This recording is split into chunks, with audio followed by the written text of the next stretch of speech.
The Islamic State has a plan to conquer Rome. Yes, it sounds crazy, but ISIS believes the conquest of Rome is central to its mission and necessary to fulfill what Islam teaches was the prophecy of Muhammad and to prepare the return of the Muslim Messiah, the Mahdi. Robert Spencer is the author of The Complete Infidel's Guide to ISIS. ISIS thinks that Rome is one of its primary goals and that it is in its timetable. It has a timetable wherein in the next 10 years, by the year 2025, it hopes to bring about Armageddon, the final struggle between good and evil, or between the Muslims and the non-Muslims. And that one of the chief stepping stones to that Armageddon battle is the conquest of Rome, which they think they're going to be able to do within the next 5 years, that is by 2020. Muslim scholars say Muhammad prophesied that the two great Roman cities would be conquered, Constantinople and Rome. Constantinople today is Istanbul, a Muslim city. Rome remains to be conquered. Once Rome is conquered, in this view, within the next 5 years, and then Israel will follow shortly after. They also believe that during this time period, they're going to conquer Saudi Arabia and Iran. Now, before you laugh, consider that phase 1 of the Islamic State's plan to take Rome may already be underway, flooding Europe with ISIS fighters under the cover of the refugee crisis. They're not talking about doing it by conventional armies. They're talking about doing it by overwhelming these lands with sympathizers from within and an influx of other people from outside. The Islamic State reveals part of its plan in its publication, Black Flags from Rome.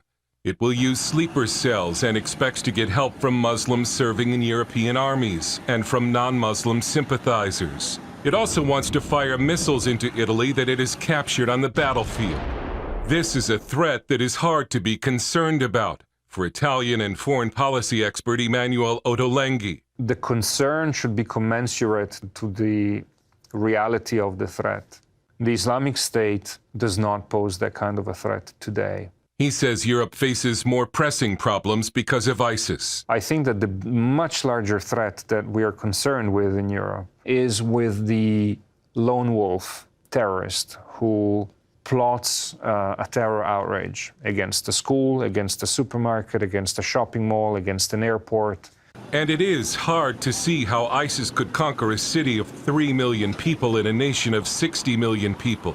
But it is not hard to see ISIS attempting it. The conquest of Rome has been a primary goal since the beginning of the Islamic State. They think that the conquest of Rome will be the complete sign of Islam's superiority over Christianity and defeat of Christianity. They also see the fall of Rome on an eschatological timeline that will culminate in a battle near Dabiq, Syria, their version of Armageddon. And they think that once this battle takes place at Dabiq, this final battle, which they see coming in by 10 years from now, in 2025, that the Muslims will battle the non-Muslims in this town in northern Syria, and then Jesus, the Muslim prophet, and the Mahdi will return to the earth, and they will together conquer and Islamize the world.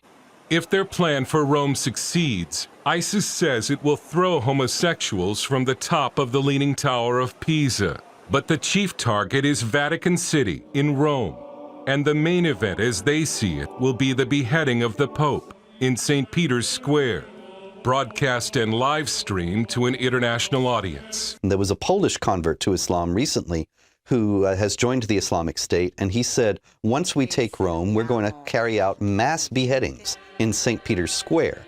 And so this is the plan, to convert St. Peter's Square into a huge site of executions of people considered to be the enemies of Allah, chief among them the Pope, in order to cow and frighten the rest of the world into submitting to their rule. It's a plan that for now has little chance of success.